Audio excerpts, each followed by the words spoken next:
बिस्मिल्लाहिर्रहमानिर्रहीम। अस्सलाम वालेकुम नादरीन, आप यूट्यूब चैनल देख रहे हैं। मैं इमरान खान हूँ। DGISPR ने एक ट्वीट किया है और 2 साल से भी ज्यादा वक्त गुजरने के बाद उनका एक ट्वीट सामने आया है। ये DGISPR का जो अकाउंट है ना, ये 2016 में बना था। इस वक्त जो इसके फॉलोअर्स हैं उनकी तादाद 6.1 मिलियन है। लगभग 61 लाख के करीब इसमें फॉलोअर्स हैं और ये बड़े अकाउंट्स में से एक अकाउंट है पाकिस्तान के। तो ये ट्वीट नहीं कर रहा था बड़े लंबे अरसे से। उसकी वजह ये थी कि DGISPR के अकाउंट से जब भी ट्वीट होती थी तो नीचे पाकिस्तानी जो है बड़ी नेगेटिव कमेंटिंग करते थे। पाकिस्तानी जो है वो बहुत नाराज थे पाकिस्तान की मिलिट्री एस्टेब्लिशमेंट से। यानी मिसाल के तौर पे जो इससे पहले वाला ट्वीट था DGISPR का, वो 27/5/2023 का ट्वीट है, यानी जो 9 मई हुआ था उसके बाद का। अच्छा, इसमें जो उनका रीट्वीट हुआ था वो सिर्फ 7,000 हुआ था, लेकिन उसके ऊपर जो लोगों ने कमेंट किए थे वो लगभग 66,000 कमेंट किए थे लोगों ने। और जब आप ये कमेंट्स पढ़ते हैं तो आपको पता चलता है कि ज्यादातर नेगेटिव कमेंट्स हैं। माजी में जब रिजीम चेंज ऑपरेशन नहीं हुआ, उससे पहले जब भी कभी DGISPR के अकाउंट से ट्वीट होता था तो उसके रीट्वीट्स ज्यादा होते थे और कमेंट्स बहुत कम होते थे, यानी लोग ज्यादातर उसको फॉलो करते थे। लेकिन जब रिजीम चेंज ऑपरेशन किया तो लोग नाराज हो गए और उसकी वजह से हजारों की तादाद में, बल्कि बहुत बड़ी तादाद में लोग जो है वो कमेंट करना शुरू हो गए और नाराज हो गए लोग। तो फिर ये ट्विटर अकाउंट तकरीबन बंद हो गया, गैर फाल हो गया, यहां से ट्वीट नहीं होते थे। अब 2 साल के बाद एक ट्वीट किया गया है इस अकाउंट से। पहले तो आप ये देख लें कि ट्वीट है क्या। ट्वीट किया गया है, एक कार्रवाई की गई फौज की जानिब से नॉर्थ वजीरिस्तान के इलाके में, और ये हसन खेल है नॉर्थ वजीरिस्तान डिस्ट्रिक्ट का, ये शुमाली वजीरिस्तान का इलाका है। और वहां पे वो ये बता रहे हैं कि इंडियन प्रॉक्सी ने फितनतुल खवारिज, उन्होंने जनाब इन्फिल्ट्रेट करने की कोशिश की है, घुसने की पाकिस्तान में अफगानिस्तान के बॉर्डर से, और फिर सिक्योरिटी फोर्सेस ने उनके साथ लड़ाई की है वहां पे। ये सारे सबूत जो हैं वो DGISPR ने यहां पे लगाए। तारीखें उन्होंने बताई हैं on the night of 1 and 2, यानी 1 और 2 जुलाई की रात और 2 और 3 जुलाई की रात 2025 को ये मूवमेंट वहां पे हुई है। इसके साथ उन्होंने 2 स्क्रीनशॉट भी जो है वो शेयर किए हैं और इसमें एक पे तारीख लिखी हुई है 4/7/2025 और दूसरे पे भी यही तारीख लिखी हुई है। तो इन्होंने ये ट्वीट किया DGISPR ने और इसके ऊपर नीचे कम्युनिटी नोट भी लग गया। और हैरत की बात यह है कि पहली मरतबा ऐसा हुआ 2016 में ये अकाउंट बना था, तब से लेकर अब तक ये पहली मरतबा हो रहा है कि इस अकाउंट का कमेंट्स का जो सेक्शन है वो बंद है। आप यहां पे अब कमेंट नहीं कर सकते। नेगेटिव कमेंटिंग इतनी ज्यादा हुई है, यानी अभी तक जो पाकिस्तान की मिलिट्री एस्टेब्लिशमेंट है या फौज के जो तर्जुबान है उन्हें इस बात का भरोसा नहीं है कि लोग उनकी बात को इत्मीनान के साथ सुनेंगे। उन्हें अभी भी ये लगता है कि लोग बहुत नाराज हैं और नेगेटिव कमेंटिंग होगी, लोग नेगेटिव कमेंट्स करेंगे, तो इसलिए शायद ये कमेंट बॉक्स बंद कर दिया गया है। और ये पहली मरतबा ऐसा हुआ है कि लोगों को बात करने की या जवाब देने की इजाजत DGISPR की जानिब से नहीं मिली है। DGISPR ने जो बात की, इसके साथ मैं एक और बात को जोड़कर देखना चाहता हूं। देखिए, ये वजीरिस्तान या फाटा के वो इलाके जो मर्ज हो गए हैं खैबर पख्तूनख्वा में, उनके बारे में अब ये दावा किया जा रहा है मुख्तलिफ जराए के हवाले से कि ये इलाके अब वफाक वापस ले लेगा। उसकी वजह यह है कि फाटा के इन इलाकों में बहुत बड़े पैमाने पर मादनियात मौजूद हैं और इन मादनियात पर कंट्रोल होना बहुत जरूरी है। अगर आपने अमेरिका को यह मादनियात बेचनी है या मगरबी ममालिक को आपने ये मादनियात बेचनी है, तो डोनाल्ड ट्रंप को मादनियात में बहुत दिलचस्पी है, आप जानते हैं, हम सब जानते हैं। और बड़ी बड़ी कंपनीज जो हैं वो किस तरह आपस में मिलकर काम करते हैं बड़ी बड़ी हुकूमतों के साथ, बड़े बड़े मुल्कों के साथ। तो उन्हें बड़ी दिलचस्पी है पाकिस्तान की मादनियात में, यूक्रेन की मादनियात में, जो बाकी ममालिक हैं अफगानिस्तान की मादनियात में बड़ी दिलचस्पी है। ये इराक भी तेल के पीछे गए थे। तो आलमी ताकतें हमेशा गरीब ममालिक की मादनियात पे, उनके वसाइल पर नजर रखती हैं। अब DGISPR ने जो ट्वीट किया वो एरिया फाटा का है, यानी 2 साल के बाद। इस बीच में देखें ना, इंडिया पाकिस्तान की लड़ाई हुई है, DGISPR ने अपने ट्विटर को इस्तेमाल नहीं किया। इस बीच में एक जंग हुई ना इंडिया पाकिस्तान की मुबैना तौर पे, और उसके अंदर इंडियन तैयारे भी गिरे हैं, वहां पे भी DGISPR ने अपना ट्विटर अकाउंट इस्तेमाल नहीं किया। ट्विटर अकाउंट इस्तेमाल किया फाटा के इलाके में एक इंसिडेंट होता है, यानी वजीरिस्तान जिसका इंतजाम कर दिया गया था 25वीं आईनी तरमीम के जरिए से पाकिस्तान तरीके इंसाफ के दौर में, कि ये अब खैबर पख्तूनख्वा का हिस्सा है और खैबर पख्तूनख्वा को इसके लिए बजट भी मिलेगा, पैसा भी मिलेगा, सपोर्ट के लिए फंड भी मिलेगा और खैबर पख्तूनख्वा के अपने जो फंड्स हैं वो उनको दिए जाएंगे। लेकिन हुआ यह कि अभी तक फाटा के फंड्स जारी नहीं किए गए, अभी तक खैबर पख्तूनख्वा की जो अदायगियां हैं वो भी नहीं की गई। बॉर्डर के ऊपर सिक्योरिटी को कामयाब बनाने में नाकामी का सामना रहा, यानी सिक्योरिटी फोर्सेस बॉर्डर को पूरी तरह से महफूज नहीं कर सकी। अगर इन सारी चीजों की जिम्मेदारी खैबर पख्तूनख्वा की हुकूमत पर डाली जाए और 27वीं आईनी तरमीम में फाटा को वापस वफाक के अंडर लाया जाए, तो जैसे ही फाटा वफाक के पास आएगा उसी वक्त फाटा की सारी मादनियात भी वफाक के पास आ जाएंगी। खैबर पख्तूनख्वा की हुकूमत तो माइंस एंड मिनरल्स बिल अब पास करवाने से रही, क्योंकि इमरान खान साहब की बड़ी क्लियर इंस्ट्रक्शंस आ गई हैं। तो वो बिल तो अली अमीन गंडापुर साहब ने कोशिश की, बिल तो वो पास नहीं हो रहा माइंस एंड मिनरल्स का। तो माइंस एंड मिनरल्स ही खैबर पख्तूनख्वा से अगर निकाल दी जाए, वफाक के पास आ जाए, तो फिर तो 5 मिनट का काम है, फिर तो मसला ही कोई नहीं रहेगा। तो हाफिज हमदुल्ला साहब ने भी इसके ऊपर एक इशारा दिया है। उनके मुताबिक उन्हें इस बात का शुबा है, वो खुलकर अभी नहीं कह रहे, वो कह रहे हो सकता है गलत हो, लेकिन ये इंफॉर्मेशन उन तक गई है ना, तो उन्होंने कहा जी इस बात का शुबा है कि mines and minerals bill pass ना होने की वजह से 27वीं आईनी तरमीम में फाटा को खैबर पख्तूनख्वा में जो शामिल हो चुका है उसे 25वीं तरमीम के जरिए ये किया गया था, वो रिवर्स कर दिया जाएगा और वो वापस वफाक के पास चला जाएगा और ये आईनी अदालत भी बना लेंगे। तो नाजरीन, ये मैंने आपके सामने चीजें रख दी हैं, अब आप खुद अंदाजा लगा लें कि DGISPR का जो ट्विटर अकाउंट है वो कमेंट जो सेक्शन है उसको बंद करके एक ट्वीट करता है और ट्वीट फाटा के हवाले से है। हालांकि इससे पहले उन्हें इंडिया के मामले में ट्वीट करना चाहिए था, मोदी के मामले में ट्वीट करना चाहिए था, उन्हें फलस्तीन के मामले में ट्वीट करना चाहिए था, उन्हें ट्वीट करना चाहिए था पाकिस्तान के आर्मी चीफ ने जाकर फील्ड मार्शल ने मुलाकात की डोनाल्ड ट्रंप से, उस बारे में ट्वीट करना चाहिए था। बहुत सारी मुल्क के हवाले से, हमारी सिक्योरिटी के हवाले से बहुत इंपॉर्टेंट चीजें हुई हैं, बड़ी जबरदस्त डेवलपमेंट्स हुई हैं, लेकिन उनमें से किसी पे भी DGISPR ने ट्वीट नहीं किया। 2 साल से ये ट्विटर अकाउंट खामोश है, लेकिन अचानक वो ट्वीट करते हैं एक ऐसी चीज के बारे में जो नॉर्मल है। यहां बॉर्डर पे लोग कोशिश करते रहते हैं आने जाने की, लेकिन इस वक्त ये करना और साथ ही ये खबर आना कि जनाब वहां पे एक लड़ाई शुरू की जाएगी, एक ऑपरेशन का माहौल बनाया जाएगा, फाटा को जो है वो वापस वफाक के अंडर लेकर उसके माइंस एंड मिनरल्स, उसकी मादनियात पे कंट्रोल ले लिया जाएगा। अब ये एक कहानी है, देखते हैं इसके ऊपर खैबर पख्तूनख्वा की हुकूमत और बाकी पॉलिटिकल पार्टी जो है वो किस तरह का रद्द-ए-अमल देती हैं। नाजरीन, अलीमा खान साहबा ने एक ट्वीट किया इमरान खान साहब को लेकर, ये इंपॉर्टेंट है, मैं पहले आपको वो ट्वीट पढ़ के सुना देता हूं। अंग्रेजी में उनका ट्वीट है, उसकी ट्रांसलेशन मैंने रखी है। वो ये कहती है कि इमरान खान को आइसोलेट कर दिया गया है, अलग थलग कर दिया गया है, तन्हाई का शिकार कर दिया गया है। गुज़िश्ता 8 माह के दौरान इमरान खान अडयाला जेल में लगातार बढ़ती हुई तन्हाई का शिकार हो रहे हैं। जेल के कवायद ज़वाबित के मुताबिक नंबर 1, 5 पॉइंट उन्होंने लिखे हैं, गालिबन शायद इससे ज्यादा हैं, मैं देख लेता हूं। उन्होंने जो पॉइंट्स लिखे हैं वो हैं जी 6 पॉइंट्स हैं। तो पहला पॉइंट उन्होंने ये लिखा कि जेल के कवायद ज़वाबित के मुताबिक हफ्तावार जो है वो उन्हें फोन करने की इजाजत है, लेकिन उनके बेटों से गुज़िश्ता 6 महीने से बात नहीं करवाई गई और ये गैर इंसानी और गैर कानूनी है। नंबर 2, वो ये कहती हैं कि पिछले महीने के दौरान जेल हुकाम ने हमारी किताबें हमने भिजवाई थी इमरान खान साहब को, वो भी उन तक नहीं जाने दी गई, तो उनको इंटेलेक्चुअली और रूहानी तौर पे उन्हें जो है वो डैमेज करने की कोशिश की जा रही है, उन्हें मुनक़ता करने की कोशिश की जा रही है। नंबर 3, वो कहती है गुज़िश्ता 8 महीने से पाकिस्तान की सबसे बड़ी सियासी जमात के सरबराह की हैसियत से इमरान खान को उनकी पार्टी के अरकान से मिलना होता है, मिलने से रोक दिया गया है, सियासी मुशावरत नहीं होने दी जा रही और क़यादत के आईनी हक से उन्हें महरूम किया जा रहा है। नंबर 4 पॉइंट वो ये लिखते हैं इमरान खान को कई हफ्तों से उनकी कानूनी टीम तक मुनासिब रसाई नहीं दी जाती, हत्ता कि जो मंगल आया था 1 जुलाई को, उनके वकील को इमरान खान साहब से मिलने के लिए जो वक्त दिया गया उसमें उनकी मुलाकात सिर्फ 95 सेकंड यानी 95 सेकंड तक इमरान खान साहब की 1.5 मिनट की अपने वकील से मुलाकात हुई। ज़हीर अब्बास नाम के वकील हैं जो इमरान खान साहब को मिले थे।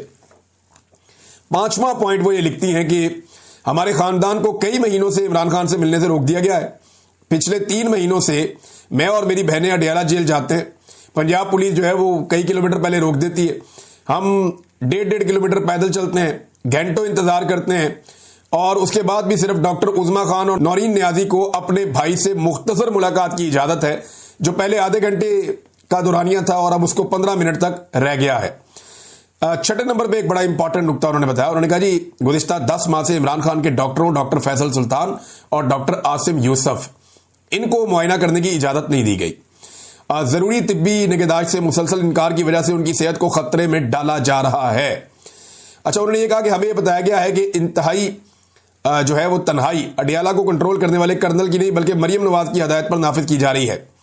ये जेल पंजाब में वाक़ है जहां 17 सीटों वाली मुस्लिम लीग नून की हुकूमत इतनी खौफजदा है कि उसने इमरान खान तक तमाम रसाई रोक दी है। वो किसी भी मालूमात के अंदर जाने या बाहर आने से डरते हैं। इंशाअल्लाह हम इमरान खान का मुकम्मल पैगाम उस वक्त तक सामने लाते रहेंगे जब तक कि वो इस गैर कानूनी कैद से आज़ाद होकर एक बार फिर अपने लोगों की रहनुमाई नहीं कर लेते। अच्छा, इसमें एक चीज़ इंपॉर्टेंट है जो उन्होंने कहा कि हमें यह बताया जा रहा है, इसमें उन्होंने थोड़ा सा जो है ना वो मार्जिन रखा है कि ये जो इमरान खान साहब की तन्हाई वाला मामला है, कंप्लीट आइसोलेशन वाला मामला है, ये मरियम नवाज कर रही है। अडियाला जेल में बैठा हुआ कोई कर्नल नहीं कर रहा। पहले ये कर्नल के ऊपर एलिगेशन जाता था और अब वो ये कह रही है उनको शायद कोई नई इंफॉर्मेशन आई है या उन्हें बताया गया, ये रिक्वेस्ट की गई है। तो इस पे उन्होंने ये कहा जी कि वो अडियाला में कोई कर्नल नहीं लेकिन मरियम नवाज की ख्वाहिश के ऊपर ये सारा कुछ हो रहा है। 17 सीटों वाली हुकूमत जो है वो ये गंद मार रही है। बहरहाल उन्होंने ये तफसीलात बताई। जब उनसे सवाल किया गया अलीमा खान साहबा से एक दिन पहले कि जनाब नवाज शरीफ साहब, वो खबर आई थी ना कामरान शाहिद साहब की, अब उनसे सवाल किया गया कि जनाब वो नवाज शरीफ साहब अडियाला जाके इमरान खान साहब से मिलना चाहते हैं। तो उसमें ना एक बड़ी ज़बरदस्त बात है जो नुसरत जावेद साहब ने की। उन्होंने कहा जी मैं एक बात कहना चाहता हूं कि नवाज शरीफ अगर अडियाला जेल जाएंगे तो बेइज्जत होकर आएंगे। देखिए बाहर कौन सा मियां नवाज शरीफ साहब पे चादरें चढ़ रही हैं, बाहर कौन सी उनकी कोई बहुत इज्जत हो रही है। जिस तरह मियां साहब ने लास्टिक की शलवार पहनी हुई है तो उसके साथ तो इज्जत होती नहीं है। मियां साहब ने जिस तरह कंप्रोमाइज किया है वोट को इज्जत दो के बयानिए पर, इज्जत तो उन्होंने उसी दिन गवा दी थी जब उन्होंने वोट को इज्जत दो का बयानिया त्याग दिया था। सरे बाजार उन्होंने बेच दिया था इक्तदार के लिए, अपनी बेटी को वजीर आला और भाई को वजीर आजम बनाने के लिए। जो कुछ मियां नवाज शरीफ साहब ने किया अपने केसेस से छुटकारा पाने के लिए वो सब जानते हैं। तो अलीमा खान ने क्या कहा, उन्होंने कहा जी नवाज शरीफ से किसने बात करनी है भाई, नवाज शरीफ की तो उसके घर वाले नहीं सुनते। यानी सिंपल लैंग्वेज उन्होंने कहा जी अपनी फैमिली में इररेलेवेंट है एक आदमी, तो वो रेलिवेंसी के लिए, यानी आज आप अंदाजा करें कि इमरान खान साहब की मकबूलियत इस जगह पे है कि नवाज शरीफ को रेलिवेंट होने के लिए भी इमरान खान से मिलने की जरूरत है। नादरीन ये हकीकत है, ये मजाक नहीं है, या मैं कोई मुखालफत में नहीं कह रहा। वाकई में आज इमरान खान इतना पॉपुलर है और इमरान खान की रेलिवेंसी इतनी ज्यादा है कि नवाज शरीफ साहब को सियासी तौर पे वापस जिंदा होने के लिए इमरान खान साहब से मिलने की जरूरत है, या इमरान खान के साथ अपनी खबर को जोड़ने की जरूरत है, या अपने आप को इमरान खान साहब से मिलने की ख्वाहिश जाहिर करने की जरूरत है। नवाज शरीफ बिल्कुल इररेलेवेंट था गुज़िश्ता कई महीनों से, लेकिन जैसे ही ये कहा गया कि वो अडियाला जाकर इमरान खान साहब से मिलना चाहते हैं, नवाज शरीफ साहब की रेलिवेंसी बढ़ गई। अब इमरान खान साहब आगे से मियां साहब के साथ क्या करेंगे ये तो वक्त बताएगा, अगर मियां साहब गए तो। नाज़रीन मरियम नवाज पहुंच गई पाकपतन अस्पताल, जिसके बारे में खबर आ रही थी कि 20 से ज्यादा बच्चे जाँ बहक हो गए हैं वहां पे अस्पताल इंतजामिया की गफलत की वजह से। तो पहले तो ये मानते ही नहीं थे, परों पे पानी नहीं पड़ने देते थे, लेकिन मीडिया लगातार खबर दे रहा था और बिलाखिर अवामी तनकीद से परेशान होकर इनको जाना पड़ गया। तो इन्होंने प्लान किया कि जनाब ये जाएंगे पाकपतन। जब ये पाकपतन पहुंचे तो इनसे पहले पहुंच गए मियां इमरान अरशद। मियां इमरान अरशद साहब कौन है? ये जर्नलिस्ट हैं जी, और ये बड़े अच्छे जर्नलिस्ट हैं, फील्ड में रिपोर्टिंग बहुत अच्छी करते हैं। मियां इमरान अरशद साहब ने जाके वहां पे नोट किया कि पूरे शहर के अंदर सरकारी सतह पे मरियम नवाज के बड़े बड़े बिल बोर्ड, होर्डिंग्स, ये तो तबाही फिरी पड़ी है। यानी डीसी ने कोई दीवार, कोई एरिया, कोई होर्डिंग, कोई चीज नहीं छोड़ी जहां पे मरियम नवाज का फोटो ना चिपकाया हो। सिर्फ एक चौक है, बख्तियार काकी चौक, वहां पे खड़े होकर इमरान अरशद ने गिनकर कैमरे के अंदर दिखाया कि 20 के करीब होर्डिंग्स, बोर्ड्स मरियम नवाज के लिए, उसे खुशामदीद कहने के लिए या उनकी खुशामद करने के लिए सिर्फ एक चौक में 20 के करीब लगाए गए हैं। 20 से ज्यादा या 20 हैं, 20 तो उन्होंने गिनकर बताए मियां इमरान अरशद साहब ने। तो ये इनकी हरकतें, गरीब को दवाई मिले या ना मिले, इनकी तशहीर होनी चाहिए। भाई यही करोड़ों रुपया जो आपने बोर्डों पे लगा दिया है, ये जो आपने फटाफट सड़कें सीधी करवाई हैं, ये जो आपने मरियम नवाज का प्रोटोकॉल लगाया है, इस बीबी को आप इसके घर में रखते और इसी पैसे से आप मरीजों को दवाइयां देते, ऑक्सीजन देते, तो इतना नुकसान तो ना होता। अब मरियम नवाज वहां पे गई और जाने के बाद वहां पे पूरा बंदोबस्त किया गया, कोई बंदा करीब ना आए, कोई मरीज करीब ना आए, कोई ऐसा बंदा जो शिकायत करने वाला हो वो करीब ना आए, पूरा बंदोबस्त कर दिया गया। लेकिन हुआ यह कि वहां पे एक अपना ही बंदा जो था काउंसलर, उसने खप डाल दी, यानी उसे मौका मिल गया वहां करीब जाने का, उसने खप डाल दी। उसने कहा कोई दवाई नहीं मिलती, डिस्प्रिन भी नहीं मिलती, रोला डाल दिया।